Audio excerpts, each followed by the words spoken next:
সুখে থেকো গো পিয়া। আসসালামু আলাইকুম এভরিওয়ান, কি অবস্থা? সবাই কেমন আছেন? আশা করি সকলে ভালো আছেন। তো আজকের ভিডিওটা আমাদের কাকে নিয়ে থাকছে? আজকের ভিডিওটা আমাদের থাকছে হিরো আলমকে নিয়ে। হিরো আলম কিন্তু একজন জনপ্রিয় সিঙ্গার, তো সকলে জানেন। তো হিরো আলমের কিছু কার্যকলাপ আজকে আপনাদেরকে দেখাবো। এদের দ্বারা মানুষ কি শিখবে? এরা তো নিজেরাই কিছু জানে না। আছে মাথা, না আছে মুন্ডু, না আছে মাথায় ঘিলু। দিনের পর দিন কন্টেন্টের নামে গুড় ঢেলে যায়, আর আমরা এগুলো দেখার জন্য সবাই অপেক্ষা করি। তো যারা এখন আমাদের চ্যানেলটি সাবস্ক্রাইব করেন না, অবশ্যই আমাদের চ্যানেলটি সাবস্ক্রাইব করে দেন, যেন পরবর্তী ভিডিও ছেলে আপনাদের কাছে আসে। প্রথম হিরো আলমকে অনেক ভালো লাগতো, কিন্তু ইদানিং মাঝখানে এমন কিছু কার্যকলাপ এরা তৈরি করছে যেটা কল্পনার বাইরে, যেটা দেখলে শুধু সাবস্ক্রাইব আনসাবস্ক্রাইব না, সামনে পেলে মনে হবে যে একবারে খুন করে দিই, এরকম একটা ভাব মাথাতে কাজ করবে।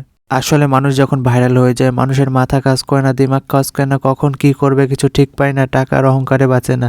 এগুলোই দেখতে পাচ্ছেন হিরো আলমের মধ্যে কি একটা অবস্থা। টাকার নেশা যখন মাথাতে ঢুকে, শরম লজ্জা তো দূরে থাক, কি করছি না করছে এই দিমাগটাও মাথাতে কাজ করে না ঠিক মতন। মেন পয়েন্ট ওটা না, মেন পয়েন্ট হচ্ছে এদের দরকার ভিউ। এরা ভিউয়ের জন্য এমন কোনো কাজ না যে করতে পারে না।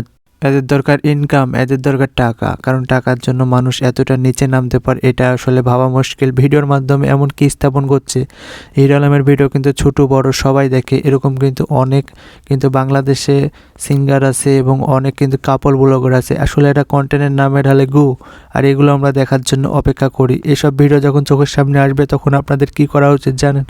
একটা রিপোর্ট মেরে দেবেন, কারণ রিপোর্ট মারলেই তারা বুঝতে পারবে যে আমাদের যা করছে এটা মানুষের চয়েস না, আমরা বাজে রাস্তাতে চলছি। কারণ টাকার নেশা যখন মাথাতে ঘুরে, তখন দেশে এগুলো কি শুরু হইলো, আপনার ইন্ডিয়া এবং বাংলাদেশ এগুলো কিন্তু অতিরিক্ত আস্তে আস্তে বাড়তে শুরু করে। ভিডিওর মাধ্যমে সরাসরি এমন কিছু ধরন তৈরি করছে যেটা কল্পনার বাইরে, আর এগুলো দেখতে দেখতে কিন্তু আত্মার হয়ে যাচ্ছে। এজন্য সবাইকে প্রতিবাদ করতে হবে এসব বিষয়ে।